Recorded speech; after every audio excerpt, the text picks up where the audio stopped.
Out the window at night, I just discovered the horrifying reason why.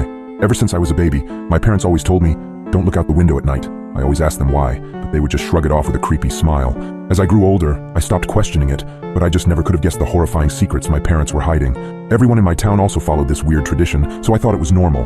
That was until I went to college and noticed that none of the other kids were like this. So during Christmas, when I went to my parents' house, I remember them telling me not to look out the window. I gave them a smile and a small chuckle before telling them I wouldn't. However, curiosity struck me the moment they left the room. As I lay in the dark, I came to a decision. I was going to look out of the window. Just as my hand came to the sheer white curtain of the guest room, I paused. My mind flashed to that one time when I was 12. My parents were talking in the kitchen. I was home with the flu and was about to make my way to the sink for some water, but I stopped at the doorway. I hid behind the wall, peeking my head out from the doorway just an inch. My mother was crying and my father was holding her and rocking. That poor little girl. I feel horrible for her family, whispered my mother. My father just nodded and continued holding her. I went back to my room after that. Several hours later, my dad came up to my room with several pieces of wood and boarded up my windows. What are you doing that for, Dad? I asked him. Oh, it's nothing. Just safety reasons, he replied.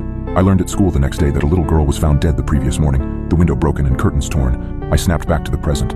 My hand drew back from the curtain. I shook my head, cursing myself for being so weird. What was the worst that could happen? It was just a window, it couldn't hurt me, right? As I reached my hand out again, my instinct was telling me to stop.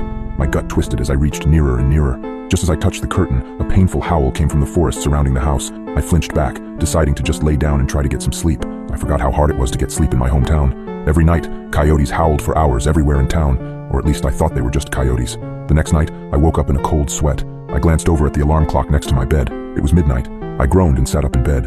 A low growling sound from outside of my bedroom window. I thought back to last night and decided that I had made up my mind about looking out. I thrusted my arm towards the curtain and pulled back hard, almost ripping it away from the rod. I flattened myself against the wall next to the bed for a moment before I put one eye in front of the window. I immediately regretted my decision as I heard claws clacking up the house. I flung myself out of bed, tumbling on the floor. I stood up and got back up on the bed. I stuck my face closer to the window as the clacking got closer and closer. It suddenly stopped for a second before the most terrifying creature popped up from outside, emitting a horrible shriek as it did so.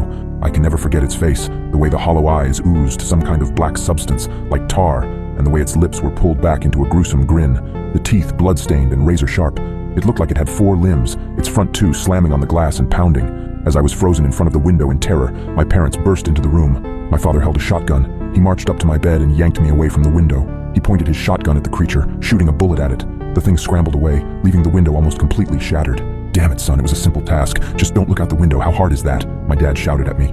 I wasn't processing his words. I was sitting on the floor, arms and legs splayed everywhere in utter shock. What the hell had I just seen? My mother ran to the bedroom door. She had tears in her eyes. Is everyone all right? She asked. Yeah, we're fine. We still gotta get that creepy effing monster, though. Nathan, get